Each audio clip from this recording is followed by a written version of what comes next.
दिव्यांगता अभिशाप नहीं है, इसे प्रमाणित किया है ओमेगा प्लस हॉस्पिटल के डायरेक्टर एवं वाराणसी के ऑर्थोपेडिक एसोसिएशन के सचिव डॉक्टर कर्मराज सिंह एवं उनकी पूरी टीम ने।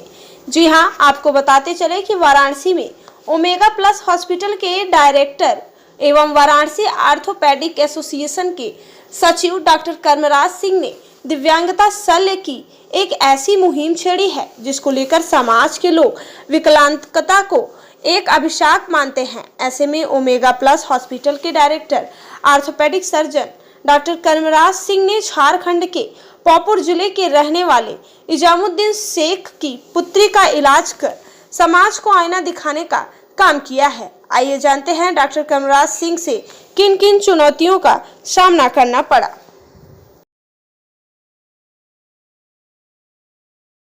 बता दें। मैं डॉक्टर कर्मराज सिंह एक अस्थि शल्य विशेषज्ञ हूँ। मैं ओमेगा प्लस हॉस्पिटल का डायरेक्टर हूँ और मेरी विशेष रुचि दिव्यांग शल्य में है, जिसको मैं सालों साल से जिसमें मैंने ट्रेनिंग और महारत हासिल की है उसको आगे लेके चलना चाहता हूँ। बात किया जाए, वाराणसी प्रधानमंत्री का संसदीय क्षेत्र है और प्रधानमंत्री ने ही दिव्यांग शब्द का शुरुआत किया, लेकिन दुर्भाग्य की बात है कि दिव्यांगों के लिए चिकित्सा की बेहतर सुविधा यहाँ पे उपलब्ध नहीं है। ऐसे में क्या सुझाव देंगे आप? देखिए, मैं ये बताना चाहूँगा कि मैं सचिव हूँ वाराणसी ऑर्थोपेडिक एसोसिएशन का। जो वाराणसी ऑर्थोपेडिक संघ है उसमें हमारे करीब 100 से अधिक हड्डी के डॉक्टर्स हैं जो कि इस मुहिम को लेकर चल रहे हैं। हम लोग का दिव्यांग शल्य के लिए एक कॉन्फ्रेंस का आयोजन है जो कि जनवरी-फरवरी में होने वाला है, जिसके उपलक्ष्य में हम लोग अगले 1-2 महीने के लिए दिव्यांगों को फ्री में देखने की व्यवस्था बना रहे हैं। फ्री में उनकी सर्जरी हो, फ्री में उनको अगर 3 पहिया गाड़ी चाहिए, बैसाखी चाहिए, कैलिपर्स चाहिए, उसकी व्यवस्था हम लोग करने जा रहे हैं।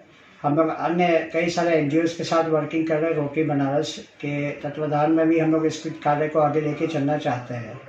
तो सबसे पहले तो होता है कि एक बच्चा 4 साल या 3 साल का होता है, उसको जन्म से कोई विकार है, दिव्यांग है, तो जब तक बच्चा बड़ा नहीं हो जाता, 14 साल का नहीं होता है, जब तक उसकी हड्डी का पूरा विकास नहीं होता है, तो उसको देखभाल की ज़रूरत होती है। माँ बाप को समय देना और एक डॉक्टर को तन्मयता से दिखाने की आवश्यकता होती है, उनको देखने की आवश्यकता होती है कि वो उस बच्चे को अंजाम तक पहुँचाए। हम 1-2 साल देख के प्लास्टर कर दें, ऑपरेशन कर दें, लेकिन बच्चा दोबारा ना पहुँचे 5 साल 10 साल बाद, तो उसमें हमेशा कमी रह जाएगी, क्योंकि बच्चे का शरीर का विकास निरंतर होता रहता है, हड्डियाँ बढ़ती हैं, नसें बढ़ती हैं, तो इस चीज़ को आगे ले जाने की ज़रूरत होती है। तो हम लोग एक स्थायी तौर पे हमारे वाराणसी ऑर्थोपेडिक एसोसिएशन की ओर से एक रेगुलर OPD का सृजन करने जा रहे हैं, जिसमें कि तमाम बनारस के हड्डी के डॉक्टर्स हैं, वो सब इसके लिए तत्पर है और इस मुहिम को आगे ले चलने के लिए तैयार है। क्योंकि मैं सचिव हूँ वाराणसी ऑर्थोपेडिक एसोसिएशन का, तो इस चीज़ को हमने चर्चा में डाली है और इस चीज़ को हम कुछ 1-2 हफ्ते में इसको सुचारू करने वाले हैं। हमारी आज की जो आपकी वार्ता हो रही है इसी उपलक्ष्य को लेके हो रही है कि दिव्यांग शल्य, बनारस में मोदी जी ने दिव्यांग शब्द बनाया, जिसका कि एक बहुत अच्छा ब्लेसिंग मिला है। सब जितने भी विकलांग या आज की तारीख में यहाँ पे बनारस में है, ठीक है। बनारस आप करीब 3-4 महीने पहले आए थे, तो आप कैसे चलते थे और कैसे कहीं आना जाना होता था, कैसे करते थे? जमीन पे चलते थे। जमीन पे चल के। तो ये जमीन पे टेक्निकली जो एक शब्द कहा था रेंग के चलना, कि जमीन का सहारा लेके जमीन पे बैठ के ये आगे पीछे आती थी। यानी कि इनको बस पकड़ना हो, गाड़ी पकड़ना हो, ट्रेन पकड़ना हो, तो हमेशा किसी न किसी को साथ में रहना पड़ता था। और ये जो इनकी दिव्यांगता थी, जो अभिशाप रहा, वो इनको बचपन से ही रहा। यानी कि 1 साल की उम्र में इनको कूल्हे का एक नस कमज़ोर हो गई। उसके बाद से इनके पिताजी जो हमारे सामने बैठे हैं, जो पलामू से हैं, उन्होंने बहुत इलाज करने की कोशिश की, लेकिन सही रास्ता नहीं मिल पाया, सही इलाज नहीं मिल पाया। तो इनकी बच्ची पिछले 20 साल से ज़मीन पे ही रेंग के चलती रही। तो ये जब आए यहाँ पे 3-4 महीने पहले, कई और मरीज थे जो इनके पहले इनके बदौलत इनके गांव शहर से ठीक होके गए थे। उन्होंने इनको सुझाव दिया कि आप आइए बनारस में ओमेगा हॉस्पिटल में दिखाइए। तो चूँकि हमारा विशेष रुचि दिव्यांगता में है, दिव्यांग शल्य में है, इसलिए हमने इनको आश्वासन दिया, इनको इनके हौसला अफजाई की कि आप ऑपरेशन करा के देखिए, उससे आपको लाभ होगा। तो जब आप ऑपरेशन के लिए आए थे तो आपको लगा था कि आप इतने ठीक हो जाएंगे, खड़े हो जाएंगे? तो खड़ा होना क्या एक सपने की तरह था आपके लिए, एक नई चीज़ थी, आपने सोचा भी नहीं था कि इतना ठीक हो जाएंगे। मुझे याद है जब ऑपरेशन की बात हुई थी तो उन्होंने मना कर दिया, हम ऑपरेशन नहीं कराएंगे, लेकिन इनका हौसला बढ़ाया गया, समझाया गया, किया गया, तब इन्होंने ऑपरेशन कराया और यहाँ से चल के गए और आज भी चल रहे हैं। और आज के तारीख में भी जितना अभ्यास करेंगे, जितना उस चीज़ को और ठीक करेंगे, उतना ये बेहतर होगी। डॉक्टर मनीष आप हमारे फिजियोथेरेपिस्ट है, सामने आ जाए। एकदम पूरा कोऑपरेटिव थी। शुरू में तो काउंसलिंग जब आप किए उसके बाद से तो लगातार कोऑपरेट कर रही हुई हैं और उसी का नतीजा है कि ये यहाँ तक चल पाएंगे।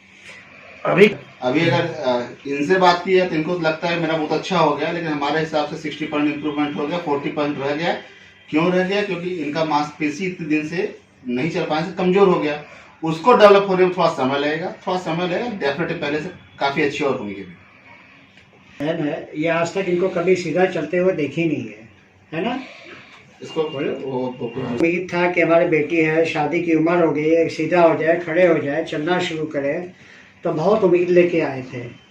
ये अपनी व्यवस्था तैयारी पूरे साथ में लेके आए, रिश्तेदारों को लेके आए, लेकिन इनको समझने में थोड़ा समय लगा। लेकिन फाइनली ये इस बात को मानी कि ठीक है ऑपरेशन करा के देखते हैं। और हमने ज़मीन पे बहुत अच्छा ब्लेसिंग मिला है। सब जितने भी विकलांग या हड्डी हाथ पैर के चीज़ों से विकार से ग्रसित हैं लोग, उनको दिव्यांग शब्द मिला है। तो इसका मतलब कि वो अभागे नहीं है, उनको एक सौभाग्य मिला है कि वो अच्छे डॉक्टर से इलाज पा सके और चीज़ों को आगे ले जा सके। तो हमारे जो सरकारी अस्पताल है उसमें भी हम लोग जागरूकता को बढ़ा रहे हैं और काफ़ी काम ऑलरेडी हो रहा है। बनारस हिंदू यूनिवर्सिटी में हमारा स्कोलियोसिस का, हड्डी का टेढ़ापन, रीढ़ की हड्डी का टेढ़ापन में डॉक्टर संजय यादव उसमें वर्किंग ओपीडी चालू कर रहे हैं, जो कि वहाँ पे प्रोफेसर लेवल पे है।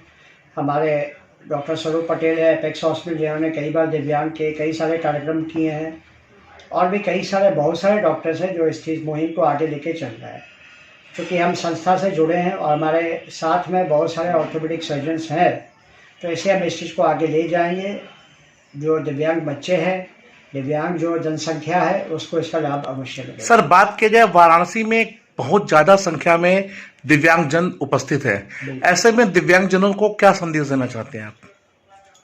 मैं बस इतना ही कहना चाहूँगा कि वो लोग किसी भी प्रकार से अपनी उम्मीद को कम न करें। अपनी जो आस्था है, जो भावना है कि डॉक्टर उनके लिए खड़े हैं, उनको ठीक कर सकेंगे, उसकी हम लोग एक सिलेक्शन कर रहे हैं, डॉक्टर्स को साथ जोड़ रहे हैं। क्योंकि समय अंतराल के साथ में साल दर साल उनको देखेंगे, उनको इलाज देंगे, उनको ऑपरेशन की जहाँ ज़रूरत हो उसको मुहैया कराएंगे और कम से कम खर्चे में करेंगे। ओमेगा हॉस्पिटल उदाहरण के तौर पे आयुष्मान से जुड़ा हुआ है। तो आयुष्मान के तहत जहाँ जहाँ जिस बच्चे का, जिस वयस्क का हम लोग ऑपरेशन कर सकेंगे दिव्यांग में, उसको हम लोग करने को तैयार है। और ऐसे अनगिनत अस्पताल और डॉक्टर्स हैं जो साथ में जुड़े हैं, जो कि इस चीज़ को आगे ले जाएंगे। ठीक करा के देखते हैं और हम जो ज़मीन पर रेंग के चलते हैं उससे हम बेहतर हो जाएंगे और चल के दिखाएंगे। तो इनको बहुत आश्वासन दिया गया, बहुत समय दिया गया, लेकिन ये एक असंभव चीज़ हुई। मैंने मुंबई, दिल्ली के कई डॉक्टर्स को संपर्क किया इस केस के बारे में, उनसे चर्चा की और सब लोग ने बोला बड़ा कठिन है, बड़ा मुश्किल है, रिजल्ट आने की संभावना बहुत कम है। लेकिन हमने कहा कि नहीं, हम कोशिश करके देखेंगे, इसको करेंगे। और चूँकि हमने दिव्यांग शल्य में मुंबई में कई साल काम किया है, रिजल्ट कई सारे मरीज हैं जो कि ऑलमोस्ट इनका संभावना नहीं थी, उनको भी हम लोग संभव करके दिखाया। तो मुझे विश्वास था कि किसी तरह इनको हम लोग रास्ते पे ले आएंगे, इनको कारागार करके दिखाएंगे, इनको ये सफल होकर दिखाएंगे। तो आज के तारीख में अगर डॉक्टर मनीष का कहना है कि 60-70% सफलता है, तो अभी भी संभावना है कि और समय के साथ अच्छी होंगी और बेहतर होंगी। इनके पैर का जो ताकत है वो मोर देन 60% इम्प्रूव हुआ है। चलना फिरना, उठना बैठना इनका संभव हो गया है। अभी ये ज़मीन पे बैठने की कोई दरकार नहीं रहती इनको। गाड़ी में चलना उतरना, ट्रेन से आना जाना, बस से आना जाना, वो सब कर रही हैं। और ये अपने में बहुत इनका विश्वास जगह है। रिश्तेदारों में जाते हैं, रिश्तेदार लोग पूछते हैं अरे तुम्हारा इतना बढ़िया हो गया, इतना बढ़िया हो गया। इनको भी खुशी से जाती हैं, जिसके पास इतने सालों में कभी नहीं गई हैं वहाँ भी पहुँच रही हैं, है कि नहीं। इस ऑपरेशन के लिए, बच्चे के लिए जो 1 साल की उम्र से चल नहीं रहे थे, आज 21 साल में चलना शुरू किया, इसकी ताकत और हिम्मत और हौसला अफजाई आपको कहाँ से मिली? कैसे आपको लगा कि हाँ ठीक हो सकती है? ये बात आप बताइए। हमको एक आदमी को बताए पाकुड़ जिला में, यहाँ ठीक हो पाकुड़ जिला मतलब पलामू? हाँ हाँ, क्या बताया आपको? क्यों यहाँ एक आदमी ठीक होकर गया है, तो हमको बताया कि हॉस्पिटल, बनारस हॉस्पिटल जाओ, वहाँ ठीक हो जाएगा। तो यहाँ से आके मिलने के बाद आपको कैसा लगा कि हाँ उम्मीद है? हाँ बहुत आए हैं। उम्मीद थी। आपका क्या उम्मीद था? आपसे ताकत आई कि हम कराएंगे? कुछ कहना चाहेंगे मैडम? हम तो पहले से सोचा था कि हम नहीं ठीक होंगे। जब मुझे समझा गया कि ठीक होगा, तो मैंने हौसला बढ़ाया, ताकत बढ़ाया।